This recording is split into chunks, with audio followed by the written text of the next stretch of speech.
Assalamualaikum warahmatullahi wabarakatuh. Apa kabar kalian hari ini? Alhamdulillah, semoga sehat-sehat selalu ya. Hari ini kita akan belajar tema 1, selamatkan makhluk hidup, subtema 3, ayo selamatkan hewan dan tumbuhan, pembelajaran pertama dan pembelajaran kedua. Berikut merupakan tujuan pembelajaran pada pertemuan pertama.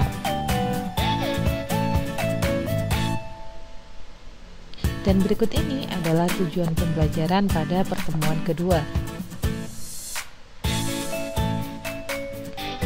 Tahukah kalian harimau Sumatera, orang utan, dan badak bercula satu? Ya, hewan-hewan tersebut merupakan jenis hewan Indonesia yang dilindungi karena langka. Hewan langka adalah hewan yang jumlahnya hanya sedikit dan hampir punah. Apa yang menyebabkan hewan-hewan tersebut menjadi langka? Mari kita cari tahu bersama-sama. Dulu, hewan-hewan tersebut tinggal di sebuah hutan yang dijadikan sebagai habitatnya. Akan tetapi, banyak penduduk yang menebangi pohon-pohon di hutan dan menjadikannya menjadi sebuah perkotaan. Lalu, bagaimana nasib hewan yang hidup di hutan jika hutannya dijadikan perkotaan ya? Iya, hewan-hewan tersebut semakin lama akan semakin sedikit karena banyak yang mati, sehingga hewan-hewan tersebut bisa punah atau bisa menjadi hewan langka. Tidak hanya hewan loh yang langka, tetapi tumbuhan juga ada yang langka.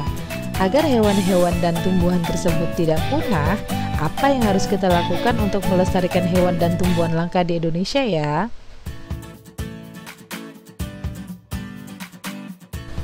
Ada beberapa upaya untuk melestarikan hewan dan tumbuhan langka. Yang pertama, tidak berburu hewan sembarangan, tidak menebang pohon sembarangan, melakukan tebang pilih dan reboisasi. Yang keempat, melestarikan hewan dan tumbuhan. Melestarikan hewan dan tumbuhan ada dua cara. Ada cara in situ. In situ adalah pelestarian yang dilakukan pada tempat asli hewan atau tumbuhan tersebut berada. Contohnya, suaka marga satwa yang digunakan untuk melindungi hewan, hutan lindung yang digunakan untuk melindungi tumbuhan, taman nasional yang digunakan untuk melindungi hewan dan tumbuhan, dan juga cagar alam yang digunakan untuk melindungi dan melestarikan hewan, tumbuhan, tanah, dan juga air. Yang kedua, ada ex situ. Ex situ adalah pelestarian yang dilakukan di luar tempat tinggal aslinya. Contoh, taman safari, kebun binatang, dan penangkaran. Tujuan pelestarian hewan dan tumbuhan adalah sebagai berikut. 1. Menjaga keseimbangan ekosistem. 2. Melestarikan keanekaragaman hayati yang bermanfaat bagi ilmu pengetahuan dan masyarakat. 3. Memenuhi kebutuhan masyarakat. 4. Menciptakan lingkungan yang nyaman dan mengurangi pencemaran udara dengan tumbuhannya berbagai pohon. Yang kelima, dapat dimanfaatkan sebagai tempat hiburan.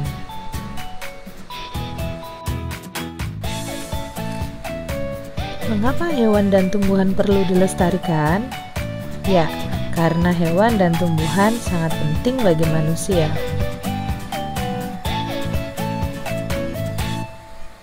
Hewan dan tumbuhan dapat dimanfaatkan manusia untuk yang pertama sebagai sumber belajar, guna menambah ilmu pengetahuan berharga tentang kehidupan. Yang kedua, sebagai bahan obat-obatan. Yang ketiga, menjaga keseimbangan lingkungan dan alam sekitar.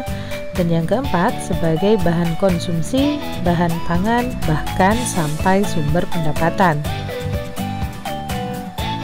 Manfaat hewan dan tumbuhan tidak hanya dirasakan oleh penduduk di Indonesia, tetapi penduduk di negara-negara Asia Tenggara juga. Negara-negara ASEAN memiliki sistem pemerintahan yang berbeda-beda. Kalian bisa baca bentuk pemerintahan negara-negara ASEAN di buku tema 1 halaman 116 sampai dengan 125. Di sana ada bentuk-bentuk pemerintahan dari negara Brunei Darussalam, Kamboja, Indonesia, Laos,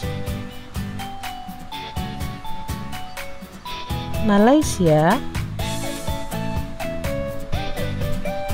Myanmar, Filipina,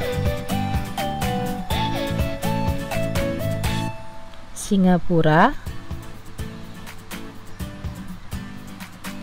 Thailand, dan yang terakhir negara Vietnam. Negara-negara ASEAN memiliki jenis hewan sendiri-sendiri, tetapi kewajiban kita masih tetap sama, yaitu melindungi dan menyayanginya. Coba baca teks berikut ini. Lina memiliki seekor kucing. Ia sangat menyayanginya. Kucing Lina senang bermain.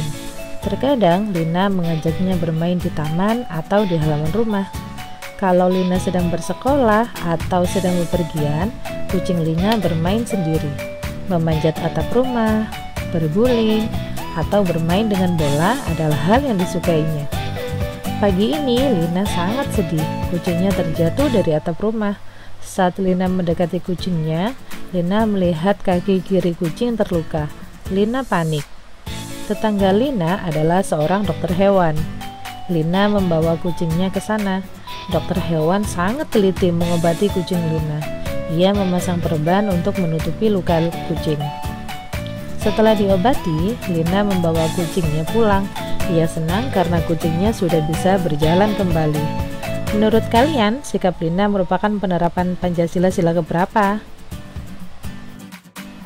Ya, betul sekali. Sikap yang dilakukan oleh Lina terhadap kucingnya merupakan penerapan sila kedua Pancasila. Masih ingatkah kalian dengan patung-patung ini? Patung-patung ini yang kita pelajari pada pembelajaran-pembelajaran yang lalu. Patung ini merupakan kerajinan tangan yang terbuat dari tanah liat atau plastisir. Tetapi bukan hanya itu, kerajinan tangan juga ada yang terbuat dari cangkang telur loh. Seperti ini misalnya. Mari kita simak teks berikut ini.